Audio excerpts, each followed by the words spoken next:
Ali radiallahu anhu said, those who are mindful of their Lord will be led into the garden. And when they arrive at the gate of it, they're going to find a tree.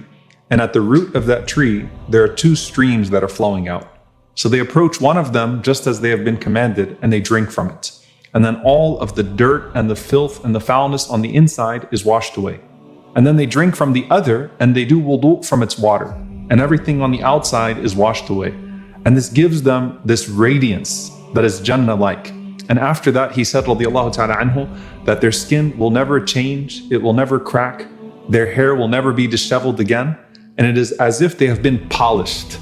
Then they reach the keepers of paradise, who will say to them, Salamun alaykum tibtum fadkhuluha khalidin. Peace be unto you, you have become purified, enter it now and abide therein forever. When the Prophet ﷺ came to Medina and he gave his first address to the people, the first thing he said about getting to Jannah was, Afshu salam, spread peace. And the last thing he said was, Tadkhulul jannata bi salam. You will enter into Jannah in peace. So you want to be welcomed into Jannah with salam, then spread salam. And when we look at the way the angels greet us, the angels say, Salamun alaykum tibtum, peace be unto you, you have become purified, so enter into it forever. Now pay attention carefully to each of these phrases. Salamun alaykum. You will only have peace all around you. So the scholars say that means you will be safe from your environment. Tibtum, you have become purified, so you're safe from any of your own sins or anything that is internal inside of you. Fadkhuluha khalidin. So enter it forever. You are safe from the eternal, meaning you're safe from time, you're safe from expiration, you're safe from any enemy, you're safe from ever being expelled from Al-Jannah. In contrast, the people of hellfire are told, didn't you get warnings? Didn't you get messengers? Didn't you get signs? And the punishment is only increased by the pain of them knowing that they had so many chances to respond to the call of Darus Salam, the place of peace. And hellfire only gets worse. The scholars say, pay attention to how Allah subhanahu wa ta'ala says, Udkhulu abwaba jahannam, enter through the gates of hellfire. But then Allah says, Udkhuluha, enter into Jannah. So what's the difference between enter the gates and enter into? As for enter the gates, when the people of hellfire enter the gates shut behind them, and it only gets worse inside. إِنَّهَا عَلَيْهِمْ مُؤْصَدَ فِي عَمَدٍ مُمَدَّدَ. It will be shut on them and sealed tight, and there are extended columns behind them. And these are columns that will be holding the gates from behind, like a huge stone which is placed behind the gate. May Allah subhanahu wa ta'ala protect us from that fate. Allahumma ameen. As for those who enter into Jannah, it is udkhuluha bi salam. Enter into it in peace, meaning roam freely. No one would want to walk out. And in this world, you close gates to either trap something or to protect yourself. The people of paradise don't need to be trapped, and they don't need protection from anything. So there's no mention of the gates of paradise ever closing on the believers. Now, technically, you also don't need a guide because you know exactly where to go. And in fact, you're more familiar with your home in paradise than you are with your home in this world. The Prophet ﷺ said, وَالَّذِي نَفْسِي بِيَدِهِ إِنَّ أَحَدَهُمْ بِمَنْزِلِهِ فِي الْجَنَّةِ أَهْدَى مِنْهُ بِمَسْكَنِهِ كَانَ فِي الدُّنْيَا. By the one in whose hand is my soul, one of you will know your home in paradise better or as much as you knew your home in this dunya. And this is the tafsir of a home in paradise that Allah made known to them. Allah says, عَرَّفَهَا لَهُمْ. He made it known to them. And that too is connected to our deeds.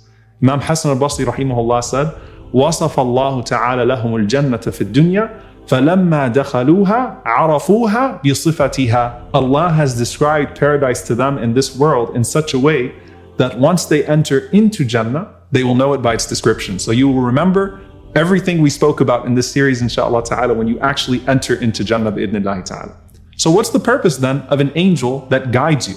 That's only to make you feel more welcomed. Muqatil ibn Hayyan rahimahullah said that we are told that the angel entrusted with the care of the children of Adam will walk in paradise, and the child of Adam will follow him.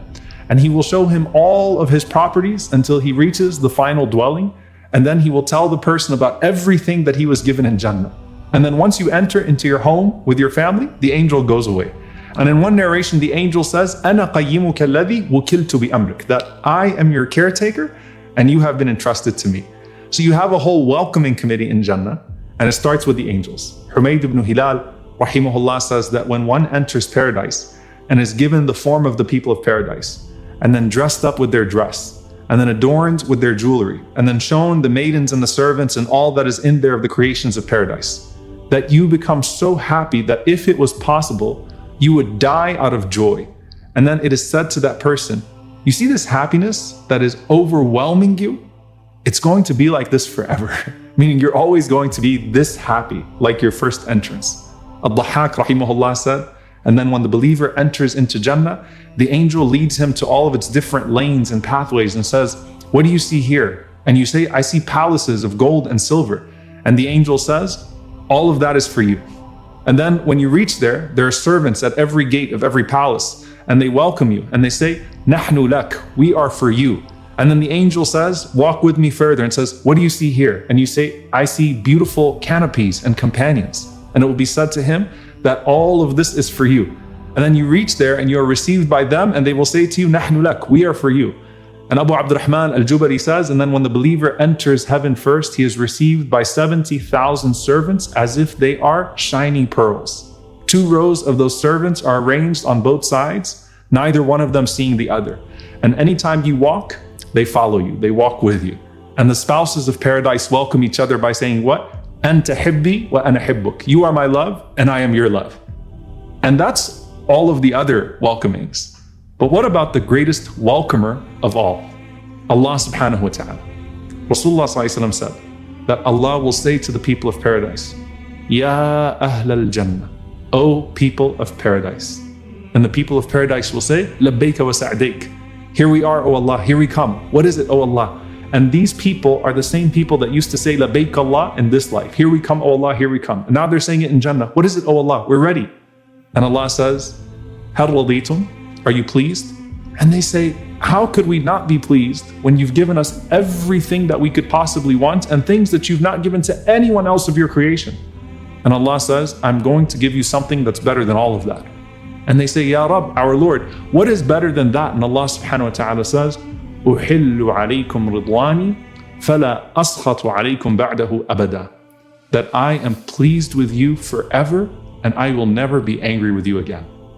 Now subhanAllah, that shows how in this beautiful abode of Allah's pleasure, if He wasn't pleased with us, He wouldn't have given us all of these palaces in paradise. But here He is saying, this is me being pleased with you forever. And that's the greatest welcome. And as you enter your home in paradise, there's a logic to each one of these palaces and each of these homes. And they're not all of the same genre.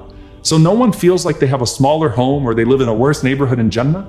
But the most special homes in paradise are for those who responded to severe trials with exemplary patience. So this genre of homes is not because of specific deeds, which we're going to talk about later. But this is about that quality of people who just wanted Allah's pleasure no matter what. So when Asya alayhi salam says, my Lord, Rabb ibni li indaka baytan fil Jannah. My Lord, build for me with you a palace in Jannah. She said that as she was sacrificing her home and her comfort in this life, all for Allah's pleasure. And Allah subhanahu wa ta'ala gave salam to Khadija radiallahu anha through Jibreel alayhi salam.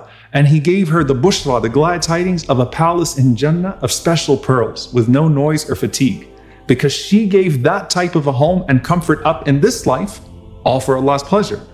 And when someone loses a child and still praises Allah subhanahu wa ta'ala through that pain, Allah says, build for my servant a house of praise. Because he lost what made his home praiseworthy in this life. So he deserves a home of praise in paradise. All that person wanted was salam from Allah and the reward of Allah. And now that person has it. So Ibn al-Qayyim rahimahullah gives us the scene. He said, a person enters into their palace in paradise and they know their place. And then you're met with your family who are full of joy and receiving you.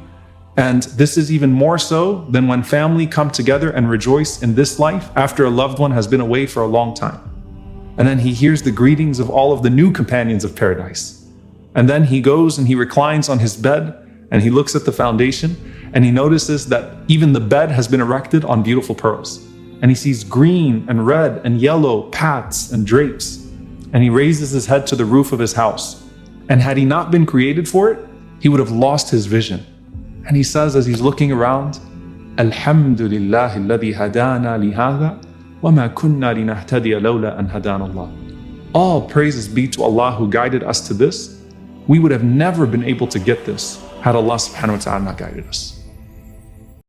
the first thing that rises to protect you in the grave is your salah. And then the first thing you ask about when you're sat up in your grave is your salah. And the first thing you're going to be asked about on the day of judgment is your salah. So you want your salah to be in the best state when you meet your Lord.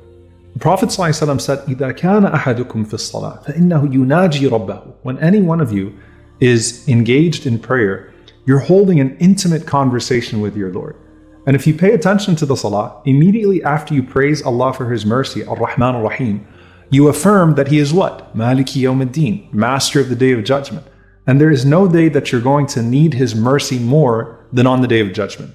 The salah is the time when you are closest to Allah. And it's the time when you're most frequent in remembering the Day of Judgment, even if it's just by the mention of it in the beginning with Surah Al-Fatiha, or in the end when you're seeking refuge in Allah subhanahu wa ta'ala from the hardships of the resurrection.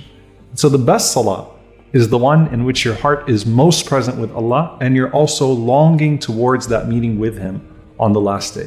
And as Ibn al-Qayyim rahimahullah said, the one who perfects their standing in this life will certainly perfect their standing in the next. There is no way that you demonstrate yourself to be a sabiq, to be a forerunner, more so than when you are diligent with praying on time. Praying on time is one of the most beloved of deeds to Allah subhanahu wa ta'ala. And subhanAllah, you'll rarely find that someone is insistent on praying in the early window of salah, yet is negligent with the other deeds. And just think about how it is in dunya when you leave the gathering to go to prayer with your Lord. And now here you are on that day, you're being called from the gathering to meet your Lord like you always used to do, except now it's the time of your accountability. So the Prophet ﷺ gives us the scene. He says that after Allah sorts out the people on the Day of Judgment, He then calls His servants forward as individuals. And this is just one example of those servants. So think of the scene of being called forward from the crowd to be addressed directly and individually by your Lord. فَيَلْقَ الْعَبْدَ فَيَقُولُ. So He brings His servant forward and He says, "Oh so-and-so, أَلَمْ أُكْرِمْكَ وَأُسَوِّتْكَ وَأُزَوِّجْكَ وَأُسَخِّرَ لَكَ الْخَيْلَ وَالْإِبِلِ." Oh so-and-so, didn't I honor you? Didn't I make you a leader? Didn't I give you a spouse? Didn't I put at your disposal all sorts of means of transportation? I mean, I gave you all of these blessings. Do you acknowledge them? And he would say, yes. And then Allah subhanahu wa ta'ala says to him, أَفَظَنَنْتَ أَنَّكَ مُلَاقِيَّ. Didn't you think that one day you were going to have to meet me? And he would say, no.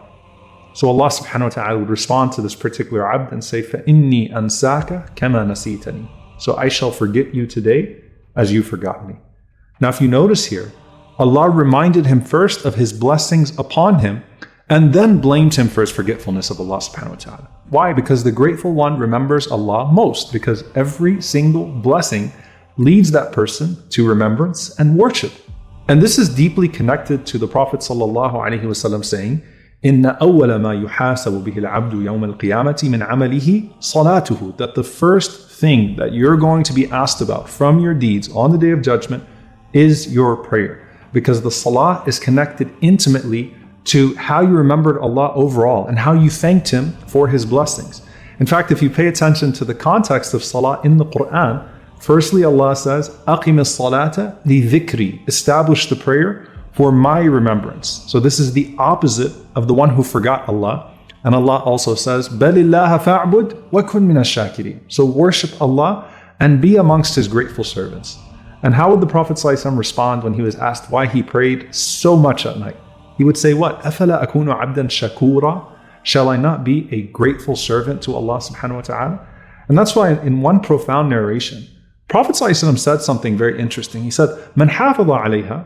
Whoever guards it, meaning the salah, كَانَتْ لَهُ نُورًا وَبُرْهَانًا وَنَجَاةً يَوْمِ الْقِيَامَةِ. That it's going to be a light for him, a proof for him, and certain salvation for that person on the Day of Judgment. But listen to what he said on the other end. He said, sallallahu alayhi wa sallam, وَمَنْ لَمْ يُحَافِظْ عَلَيْهَا لَمْ يَكُنْ لَهُ نُورٌ وَلَا بُرْهَانٌ وَلَا نَجَاةٌ. Whoever does not guard his prayer will not have light, nor proof, nor salvation. And then he went on to say, وَكَانَ يَوْمَ الْقِيَامَةِ مَعَ قَارُونَ وَفِرْعَوْنَ وَهَامَانَ وَأُبَيْ بْنُ خَلَفٍ. And on the day of resurrection, he's going to be with Qarun, with Fir'aun, with Haman, and with Ubay ibn Khalaf. He's going to be with the tyrants. But why? What about those that say, أَنَا بَصَلِّي فِي قَلْبِي, I pray in my heart. I'm not one of those tyrants, I'm a good person. So we know in our deen that salah is the distinguishing factor between the believer and the disbeliever. And it's the ultimate decider of what your day of judgment is going to be like. But what is the connection between those horrible men and salah? And the answer is they forgot Allah. And when they forgot Allah, they became arrogant. So they didn't recognize His blessings upon them, nor the truth that He sent to them. So they never prayed and they died in their pride. The first person called for hisab in the hadith is similar in that they didn't use their blessings to propel them to worship. And so Allah forgot them just as they forgot Allah. Now, it's not that you can ever really repay Allah with your prayers, right? I mean, you can never repay Allah, period, for His blessings. The Prophet ﷺ, he mentioned to us a man who prayed for 500 years, and it didn't equal just the blessing of his eyesight. And on the Day of Judgment, we would recognize immediately that no matter how much we prayed, we could have done more and we could have done better. The Prophet ﷺ, he said in authentic hadith, لو أن رجلا يجر على وجهه من يوم ولد إلى يوم يموت حرما في مرضات الله عز وجل لحقره يوم القيامة. He said, ﷺ, were a man to be dragged on his face from the day he was born until the day that he died, all for the pleasure of Allah subhanahu wa ta'ala, seeking Allah's blessings. He would consider that deed insignificant on the Day of Judgment. We could never repay Allah anyway, and we would be fortunate if Allah just didn't punish us for not praying or for having deficiencies and distractions with our prayer. But we know our Lord is merciful. Instead, what does Allah do? He forgives us for our sins through the prayer. He rewards us with goodness that will benefit us in the hereafter. And that's greater than any blessing that He could have given us for our prayer in this world. So now let's revisit what the Prophet ﷺ said. إِنَّ أَوَّلَ مَا يُحَاسَبُ بِهِ الْعَبْدُ يَوْمَ الْقِيَامَةِ مِنْ عَمَلِهِ صَلَاتُهُ. The first thing you're going to be asked from your deeds on the Day of Judgment is your prayer. But then look at Allah's mercy. The Prophet ﷺ said, فَإِنْ صَلُحَتْ فَقَدْ أَفْلَحَ وَأَنْجَحَ. If it's good, he has succeeded and he has security. وَإِنْ فَسَدَتْ فَقَدْ خَابَ وَخَسِرَ. And if it is bad, then he would have failed and lost. But don't we all sometimes feel like some of our salah wasn't perfect?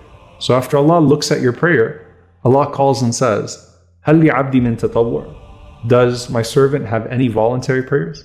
Imagine Allah is the one who's holding you accountable, and He's making excuses for you and finding ways out for you already. So Allah says, bring the voluntary prayers and patch up whatever deficiencies are left in that prayer.